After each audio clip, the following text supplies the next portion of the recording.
Welcome everyone. So today we're examining how transport is far more than a means of getting from one place to another. It's a pathway to opportunity.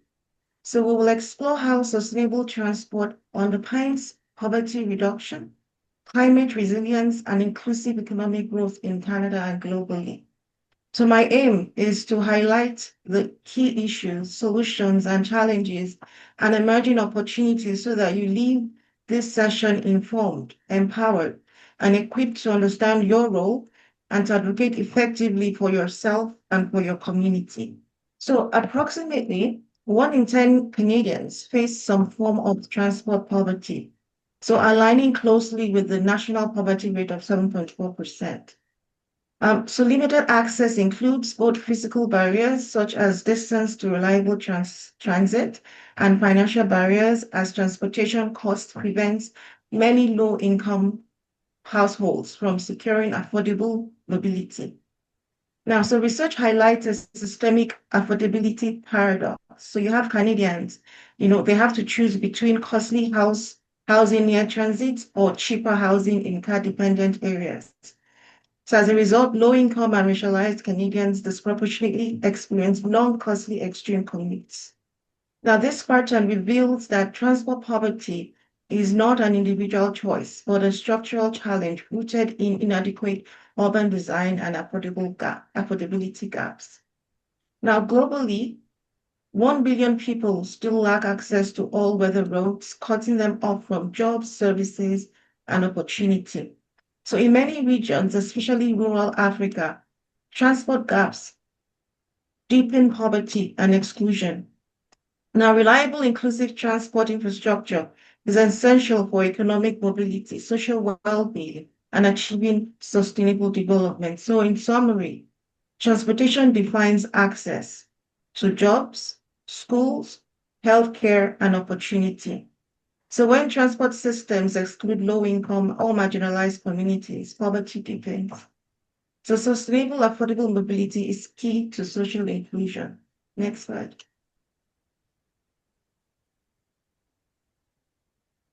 So you're looking at the climate cost of transport.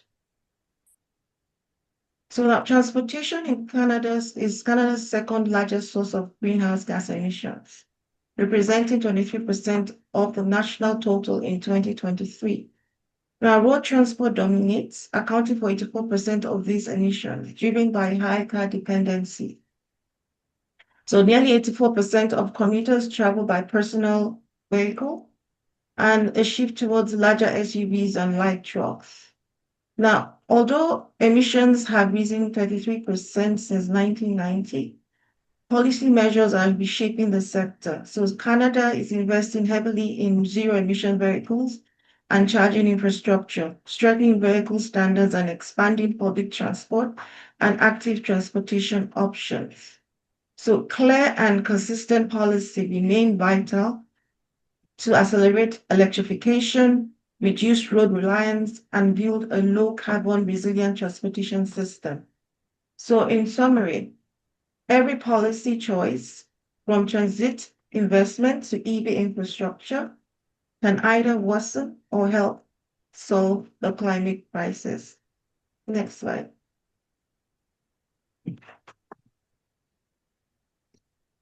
So inequality on the move. So research consistently shows that transportation places a heavier burden on rural residents. So longer travel distances increase fuel maintenance costs. Limited or non-existent public transit forces reliance on private vehicles. Now, these patterns highlight how geography, access, and income combine to make transportation significantly less affordable and more challenging in rural communities. Next slide.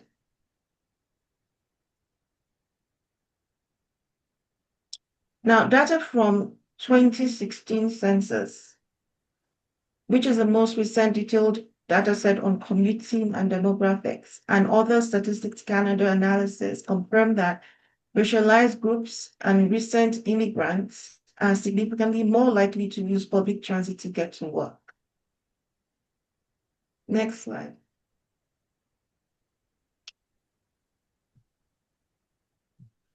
Now, this data highlights how transportation is a key area of equity and inclusion. Reliable public transit is not just an urban planning issue, but a critical service that enables economic participation for many racialized and immigrant communities. So in summary, equity in transport means mobility for all. Racialized and rural Canadians often bear the brunt of poor transit infrastructure, leading to social and economic isolation. Next slide.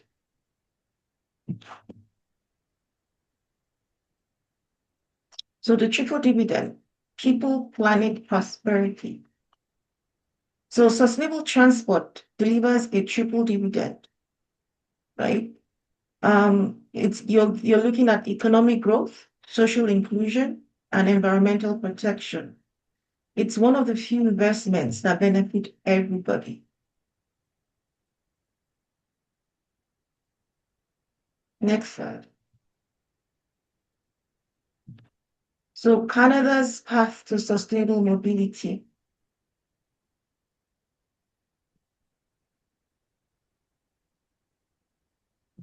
So Canada is taking important steps from zero emission targets, right, to investments in local mobility. But yet implementation and equity remains key challenges, especially for Indigenous and rural communities. Next slide.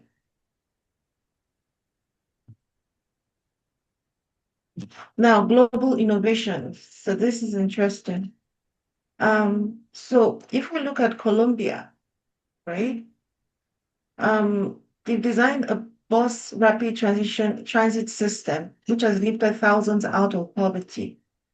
Now, how was the idea around that? So, Bogota's Trans-Millennial System demonstrates how affordable, high-capacity transit can directly reduce poverty for low-income residents for low-income residents living on the city's outskirts.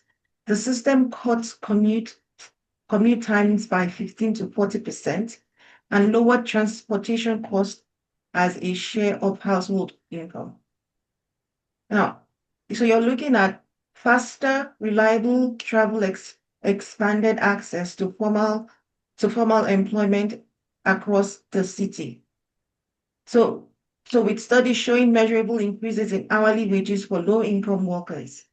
So faster, reliable travel expanded access to formal employment across the city, with studies showing measurable increase in hourly wages for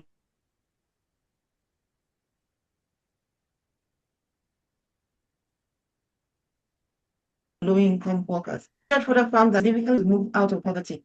So with one analysis estimating up to 39% to 70-39% of users rose above the poverty line due to improved mobility and economic access. So the next one we look at Africa. So Africa, Kigali. So in Kigali, we are looking at e-mobility startups, reducing air pollution and providing youth unemployment, so helping with youth unemployment. So how are they doing this? So Rwanda's rapid growing electric motorcycle sector illustrates how clean transport can drive can drive economic development.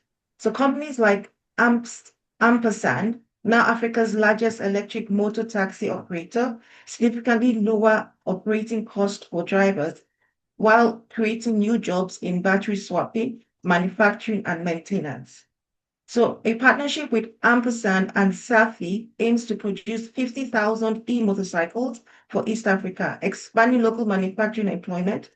And then startups like Volta plan to produce 5,000 electric motorcycles annually and create 500 jobs. So government leadership through Rwanda's development board, including tax exemptions and subsidies, has accelerated investments, making e-mobility a catalyst for green growth and livelihood improvement.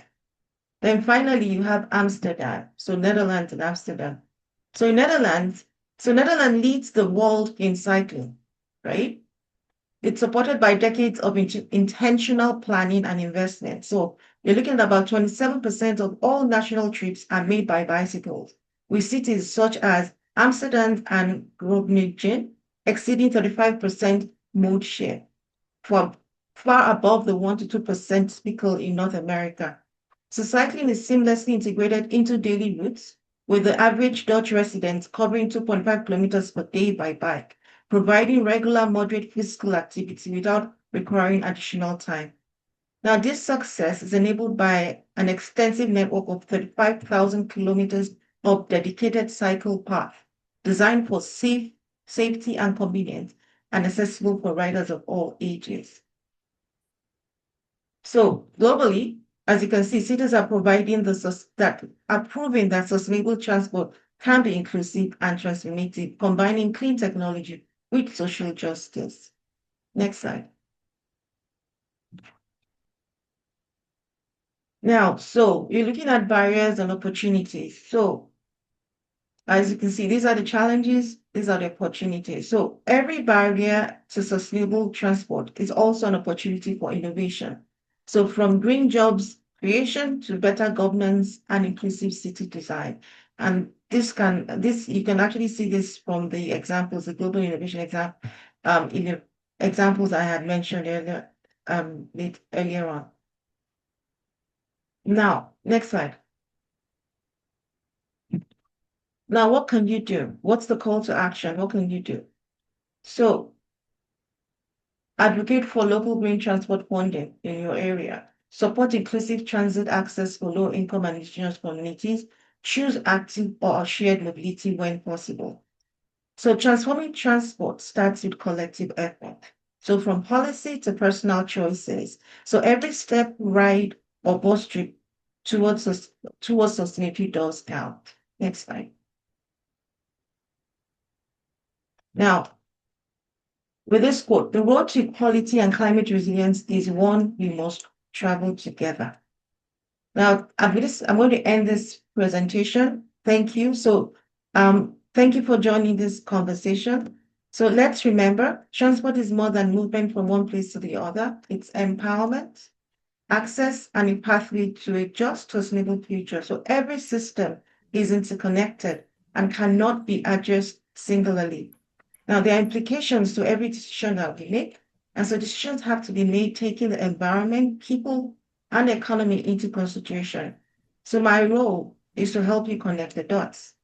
Thank you.